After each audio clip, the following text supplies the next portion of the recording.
सोचिए जरा, क्या हो अगर किसी डर से बचने का आपका इकलौता हथियार सिर्फ दो शब्द हों।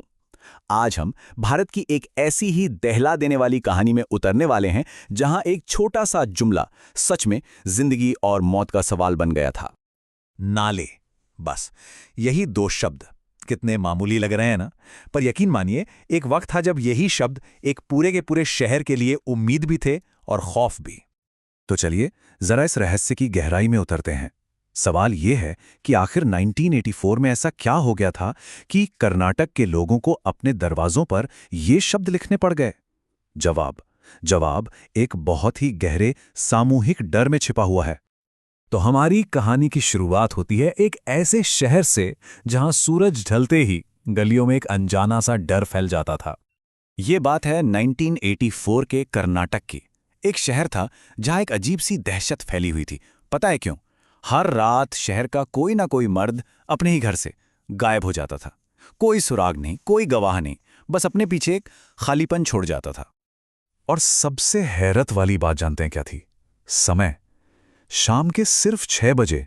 सोचिए, जब ज्यादातर शहरों में जिंदगी बस शुरू हो रही होती है, ये शहर पूरी तरह बंद हो जाता था। दुकानें बंद, सड़कें खाली, ऐसा लगता था मानो हर कोई किसी आने वाले खतरे से छुप रहा हो। तो सवाल यह है कि आखिर इस डर के पीछे था क्या? चलिए अब नाले बा की कहानी को ही समझते हैं।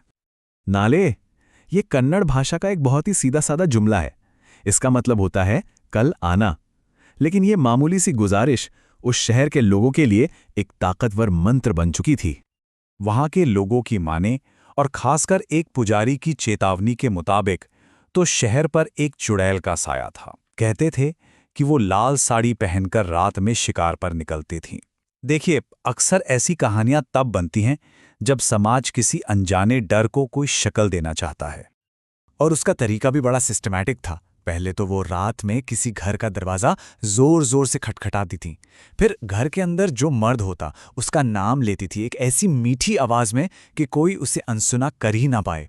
और जैसे ही कोई दरवाज़ा खोलता वो उसे अपने वश में करके हमेशा के लिए साथ ले जाती। तो अब इससे बचने के लिए शहर के लोगों ने एक तरकीब निकाली। उन्होंने अपने दरवाजों पर लिखना शुरू कर दिया, नाले बा, यानी कल आना। मान्यता ये थी कि चुड़ैल इसे पढ़कर उस दिन के लिए तो चली जाती थी, पर अगले दिन फिर लौटती, और ये सिलसिला बस चलता रहता था, कभी खत्म नहीं होता था। और ये कहानी सिर्फ एक किंवदंती या सुनी सुनाई बात नहीं रह गई जब एक रिपोर्टर का सामना इससे हकीकत में हुआ। वेंकट नाम का एक रिपोर्टर था जो इसी कहानी की सच्चाई जानने उस शहर पहुंचा। शाम के 6 बज रहे थे और पूरा शहर बंद हो रहा था। तभी उसका स्कूटर पंक्चर हो गया और फिर घने अंधेरे में किसी ने बहुत ही मीठी आवाज में उसका नाम पुकारा, वेंकट। उसने स्कूटर के शीशे में कुछ ऐसा देखा कि डर के मारे सब कुछ वहीं छोड़ा और भागा। सुबह वो एक बंद घर के अंदर बेहोश पाया गया। डर के मारे वेंकट ने पास ही में एक छोटा सा वीरान मकान देखा और उसी में छिप गया।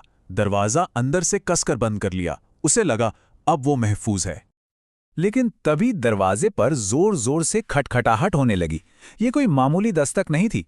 ऐसा लग ही नहीं रहा था कि कोई इंसान दरवाजा खटखटा रहा है। और उस खटखटाहट के साथ साथ कुछ अजीबोगरीब आवाजें भी आने लगी। इन आवाजों ने तो वेंकट का डर और भी बढ़ा दिया। वो बुरी तरह सहम गया था। और फिर अचानक सब बंद, पूरी तरह सन्नाटा। और यकीन मानिए ये सन्नाटा उन आवाजों से भी कहीं ज्यादा डरावना था। इस पूरी घटना के बाद कई ऐसे सवाल खड़े हुए जिनका जवाब आज तक किसी को नहीं मिला। और यहीं पर सबसे बड़ा सवाल खड़ा होता है।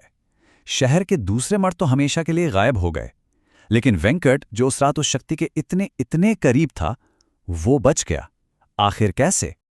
अच्छा, शहर के लोगों का तो मानना था कि वो इसलिए बच गया क्योंकि वो बाहरी था, उस शहर का नहीं। पर क्या सच में यही वजह थी, या फिर वो बंद दरवाजा ही उसकी ढाल बन गया?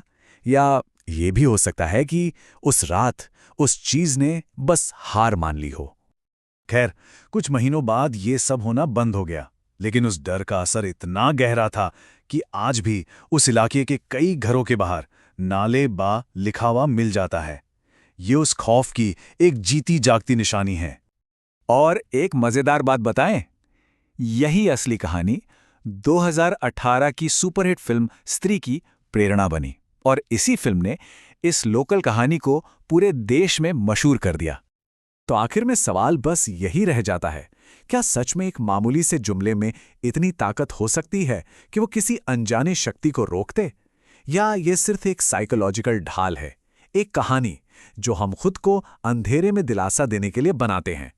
इसका जवाब शायद हमेशा एक राज ही बनकर रह जाएगा।